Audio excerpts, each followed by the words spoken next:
আলহামদুলিল্লাহ, অনেক অপেক্ষার পরে কিন্তু আমার আনারস এই যে কালার চলে আসছে আলহামদুলিল্লাহ। তো আমি এখন পারবো না, আর 2-3 দিন আমি দেখি কালারটা আসুক। সেই সাথে এখানে 2টা চারা বের হয়েছে, একটা আমি চাইলেই মাথাটাও লাগাইতে পারবো। তো যাই হোক, আর 2-3 দিন দেখি আর একটু কালার আসুক, তারপরে পেরে নেব এটাকে আমি। মাশাআল্লাহ।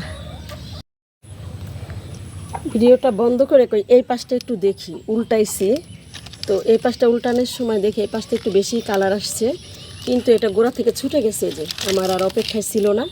তার মানে এটা সময় হয়ে গেছে। দেখুন, এই যে একা একাই ছুটে গেল। আমি তো ভাবছিলাম যে কাটতে হবে, দেখি না।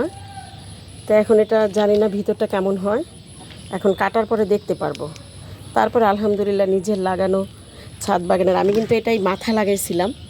তো ফলটা ধরতে প্রায় 2 বছর লাগছে আমার, প্রায় 2 বছর। তো এই যে এখানে চারা বের হয়েছে না, এই যে একটা আর এই যে একটা, এগুলোতে কিন্তু এতটা সময় নিব না, এটা এতটা সময় নিব না, যেহেতু আমার এই মাথা লাগাইছিলাম এই জন্য এতটা সময় নিচ্ছে। যাক, সব কিছুর জন্যই আলহামদুলিল্লাহ।